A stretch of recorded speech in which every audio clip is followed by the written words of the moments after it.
Welcome Business Body Elite members. In this video, I will be showing you exercises that will strongly develop the gluteal muscles, aka the buttocks. So the first exercise that we're doing here is hip abduction.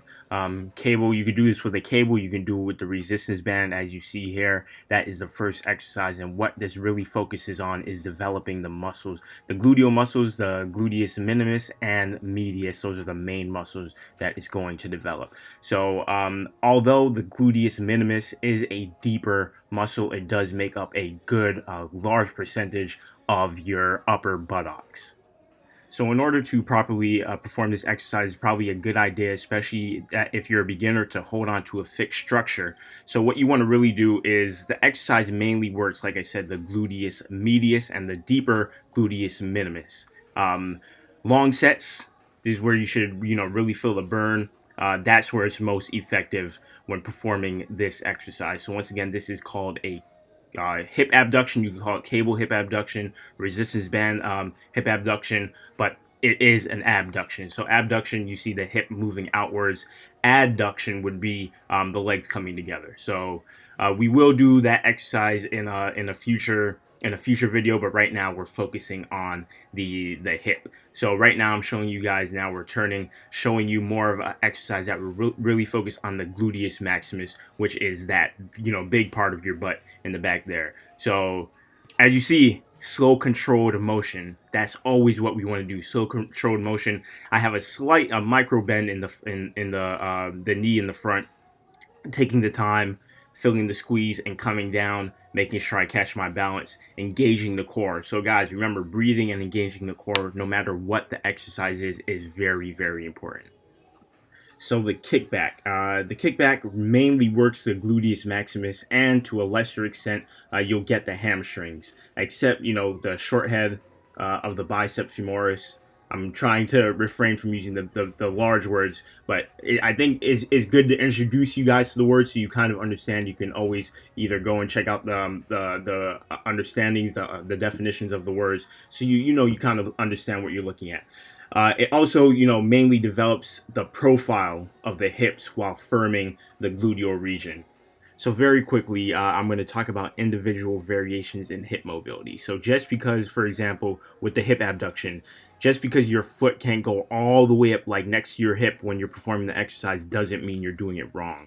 Regardless of an individual muscle elasticity and ligamentous tension, it is mainly the shape of the bones of the coxofemoral joint, which is responsible for your hip mobility. So the configuration of the bone is the most important in hip abduction. So we got to keep that in mind. Not everyone can perform it the same way. So just keep that in mind, guys. Your morphology does play a large role in your ability to perform certain exercises in a specific form. So while this exercise doesn't really, it doesn't target the glutes, since we're in the hip region, I'm going to go ahead and give this to you guys. So this kind of focuses on like the quad muscles, the hip muscles, such as tensor fasciae lata, sartorius, pectineus, muscles like that. So this is definitely effective for giving you that hip strength for sure. So this next exercise right here, these are good mornings with the band. Good mornings really do focus on the hamstrings and the glutes. So this exercise is usually done with a barbell, but obviously we can verify pretty much anything. So there's two ways to perform this: straight leg or slight bend in the knee. So what is the difference between straight leg and bent leg? So straightening the legs while tilting forward lengthens the hamstring, helping you to better feel the contraction while straightening your trunk. So bringing your chest from parallel to the floor to perpendicular with the floor while keeping the legs straight.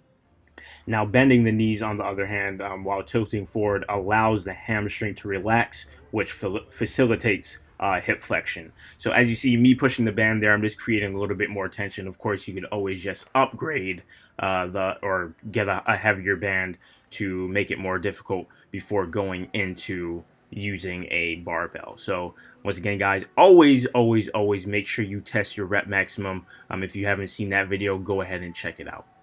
Yep, that's right, lunges again. So as you see, this is a reverse sliding lunge. We have the sliders. So guys, yes, lunges do work. I talked about this in the other video when we were focusing on quads. Uh, Lunges do help with the development of the glutes, the buttocks. So the longer the step, the further that foot slides back. Of course, you don't want to slide back too far, but Jeff, giving you reference, the wider, the longer that step is, the more glute that you're going to recruit. So the shorter, the smaller that step is, the more quad you're going to recruit. So once again, because we're targeting the glutes, have a relatively longer step. So guys, if you do have a knee injury, please pay attention to this part right here. Now, of course, depending on the extent of the knee injury, this is, could apply to you strongly or not so much. But, as you see here, what you want to do is be very cautious with and very attentive to the position of your knee, of how you're traveling through that full range of motion. It should be slow and controlled. So there's a C-shaped piece of cartilage called the meniscus, which acts as a shock absorber between the shin bone and the thigh bone. And when doing asymmetrical or unilateral exercises such as this, the lunge, you want to be very, very particular in how you're once again going through the full range of motion. Control the speed and the form of the movement in order to protect the knee. If that meniscus, because it does slide back and forth, if it slides too far forward and it's severed, you might need surgery for that. So our whole purpose here is to avoid injury, not to create it. So be very cautious of that when performing the lunge. Yeah, so while this right here is a sliding side squat, and while you will be really targeting your quads and glutes to a degree and hamstrings to a degree, you are also focusing on targeting the adductor, adductor muscles. So the adductor brevis, adductor longus, adductor magnus, and the pectineus muscle is what you'll be targeting here. Be very careful when performing this exercise. Injury is pretty common when doing adductor exercises because of the amount of resistance and tension that a lot of these muscles experience between the legs there. So be very careful when executing this exercise. Do it slowly and controlled, just like how I was explaining we'll do this with all exercises, slow and controlled. So in order to come back into the standing position, you push your heel into the floor, the heel that is standing, and then you slide your other foot over by closing your legs, so attempting to close your legs together. So as you see, I'm rocking a little bit to the foundational foot and then pulling my other leg in.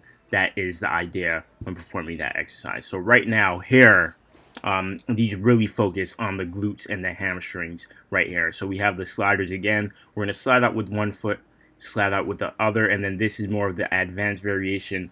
You bring both legs out, and as you see, every time I'm forcing my hip up into the air, I'm squeezing my glutes, firing my glutes, keeping my core engaged, keeping my eyes straight. I'm not bending the neck, not creating a lot of unnecessary flexion in the neck there. So once again, the purpose here is focusing on those glutes and hamstrings.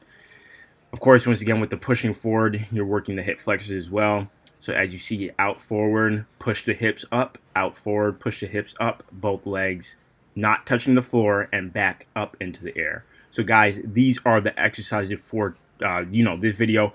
If you have any questions, you can always talk to our elite coaches. I hope these exercises help. Thanks for watching.